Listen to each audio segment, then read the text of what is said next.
નમસ્કાર. દિવસભરના તાજા સમાચારોમાં તમારું સ્વાગત છે.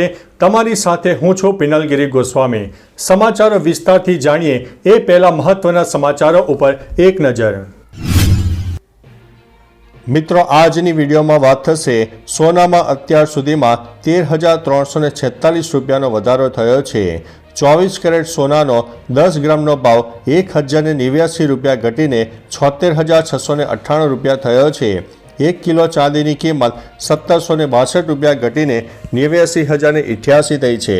આ વર્ષે અત્યાર સુધીમાં સોનાના ભાવમાં રૂપિયા 13,346નો વધારો થયો છે, તો ચાંદીના ભાવ રૂપિયા 15,693 વધ્યા છે. 1 જાન્યુઆરીએ સોનું 63,352 રૂપિયા પ્રતિ 10 ગ્રામ હતું, જે હવે પ્રતિ 10 ગ્રામ 76,698 પર પહોંચી ગયું છે. તો 1 કિલો ચાંદીની કિંમત પ્રતિ કિલો 73,395થી વધીને 89,088 પ્રતિ કિલો પણ થઈ ગઈ છે. મિત્રો, અન્ય મહત્વના સમાચારની વાત કરીએ તો ઇન્કમ ટેક્સ રિટર્ન ભરવામાં ગુજરાતી મહિલાઓ બીજા સ્થાને જોવા મળી છે. છેલ્લા 5 નાણાકીય વર્ષના આંકડા પ્રમાણે મહિલા કરદાતાની સંખ્યામાં ગુજરાત દેશમાં બીજા નંબર ઉપર આવી ગયું છે. સંસદના ચાલુ શિયાળુ સત્ર દરમિયાન નાણાં રાજ્યમંત્રી પંકજ ચૌધરીએ આ માહિતી આપી છે. ઇન્કમ ટેક્સ રિટર્ન ભરનારી મહિલાઓની બાબતમાં મહારાષ્ટ્ર પહેલા નંબર ઉપર છે. 2023-24 માટે ગુજરાતની 22,50,098 મહિલાઓએ ઇન્કમ ટેક્સ રિટર્ન ફાઇલ કર્યા હતા. 2019માં આ આંકડો 18,08,749 હતો. મિત્રો, અન્ય મહત્વના સમાચારની વાત કરીએ તો કેન્દ્ર સરકારની ખેડૂતોને મોટી ભેટ. કેબિનેટ મંત્રીએ ઉપરાંત કૃષિ, નવીનતા, શિક્ષણ, ઉર્જા અને ઇન્ફ્રાસ્ટ્રક્ચર સંબંધિત ઘણા મહત્વપૂર્ણ નિર્ણયોને મંજૂરી આપી દીધી છે. કેન્દ્રીય કેબિનેટે મંત્રી અશ્વિની વૈષ્ણવે કહ્યું છે કે કેબિનેટે રાષ્ટ્રીય પ્રાકૃતિક કૃષિ મિશન શરૂ કરવાની પણ મંજૂરી આપી છે. કૃષિ અને ખેડૂત કલ્યાણ મંત્રાલયના 2,481 કરોડના મિશનનો હેતુ રાસાયણ મુક્ત ખેતી, ટકાઉ અને પર્યાવરણને અનુકૂળ ખેતી સુનિશ્ચિત કરવાનો છે. મિત્રો, અન્ય મહત્વના સમાચારની વાત કરીએ તો 22 વર્ષમાં દૂધ ઉત્પાદનમાં 119.63 લાખ મેટ્રિક ટનનો વધારો થયો છે. ગુજરાત રાજ્ય દૂધ ઉત્પાદન ક્ષેત્રે છેલ્લા 22 વર્ષ દરમિયાન દૂધ ઉત્પાદનમાં સરેરાશ 8.46% વાર્ષિક વધારો નોંધાયો છે, જેની સામે આ સમયગાળા દરમિયાન દૂધ ઉત્પાદનમાં 119.63 લાખ મેટ્રિક ટન એટલે કે સરેરાશ 10.23% વધારો જોવા મળ્યો છે.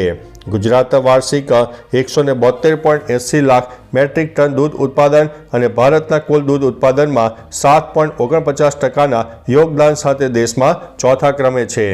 મિત્રો, અન્ય મહત્વના સમાચારની વાત કરીએ તો અદાણી ગ્રુપે આર્થિક રીતે મજબૂત હોવાનો દાવો કર્યો છે. ગૌતમ અદાણીના જૂથે રોકાણકારો માટે તેની પોર્ટફોલિયો કંપનીઓની નાણાકીય અને દેવાની વિગતો જાહેર કરી છે. આ કંપનીનો મજબૂત નફો અને રોકડ ફ્લો દર્શાવે છે. કંપનીના જણાવ્યા અનુસાર તે ગ્રીન લોન પર નિર્ભરતા વિના તેની વૃદ્ધિની ગતિ જાળવી શકે છે. અદાણી ગ્રુપ, જે પોર્ટ્સથી લઈને એનર્જી સુધીના બિઝનેસ ધરાવે છે, તેણે રોકાણકારો માટે જારી કરેલા પ્રેઝન્ટેશનમાં વધતા નફા વિશે પણ વાત કરી છે. મિત્રો, અન્ય મહત્વના સમાચારની વાત કરીએ તો ટ્યુશન ક્લાસીસમાં નોકરી કરતી યુવતી સાથે છેડતી. સુરતમાં ટ્યુશન ક્લાસીસમાં નોકરી કરતી યુવતી સાથે છેડતી થઈ હોય તેવી ઘટના સામે આવી છે. યુવતીનો સતત પીછો કરીને બીભત્સ ચેનચાળા કરનાર યુવકની પોલીસ દ્વારા ધરપકડ કરવામાં આવી છે. તેણે મોઢા ઉપર માસ્ક અને માથા ઉપર કાળા રંગની ટોપી પહેરી હતી. છેડતી કરનારની ધરપકડ કરીને કસ્ટડી ભેગો કરી દેવામાં આવ્યો છે. આરોપી બીકોમના છેલ્લા વર્ષમાં ભણે છે અને પિતા રત્ન કલાકાર છે. મિત્રો, અન્ય મહત્વના સમાચારની વાત કરીએ તો સંજય દત્તે ધીરેન્દ્ર શાસ્ત્રીનો હાથ પકડીને તેમને ગળે લગાડ્યા. બોલિવૂડ એક્ટર સંજય દત્ત પણ હિન્દુ એકતા પદયાત્રામાં ભાગ લેવા માટે ખજુરાહો પહોંચ્યા હતા. જ્યારે યાત્રા એમપી અને યુપીની સરહદ પર આવેલા દેવરી ગામમાં પહોંચી ત્યારે શ્રદ્ધાળુઓએ બુલડોઝર પર ઊભા રહીને અને ફૂલોની વર્ષા કરીને યાત્રાનું જોરશોરથી સ્વાગત કર્યું હતું. આ દરમિયાન સંજય દત્ત જોવા માટે લોકોની ભીડ પણ ઉમટી પડી હતી. સંજુ બાબાના હાથમાં સનાતન એકતાનો ધ્વજ લઈને તે હાજર પણ રહ્યો હતો. મિત્રો, અન્ય મહત્વના સમાચારની વાત કરીએ તો કોલેસ્ટ્રોલ ઘટાડવા અને હાર્ટ એટેકથી બચવા માટે અપનાવો આ ઘરગથ્થુ ઉપચાર. સૌપ્રથમ એક વાસણમાં 1 કપ સફરજનનો રસ, 1 કપ લીંબુનો રસ, 1 કપ આદુનો રસ, 1 કપ લસણનો રસ લો. તેને 4 કપથી ઘટાડીને 3 કપ સુધી સારી રીતે પકવો. ત્યારબાદ તેમાં સમાન માત્રામાં મધ ઉમેરીને તેને એક વાસણમાં રાખો. પછી જેને કોલેસ્ટ્રોલની સમસ્યા હોય તેણે સવારે 1 ચમચી 1 ગ્લાસ પાણી સાથે ભોજન પહેલાં કે પછી પીવું જોઈએ. મિત્રો, અન્ય મહત્વના સમાચારની વાત કરીએ તો one nation one subscription scheme મંજૂર.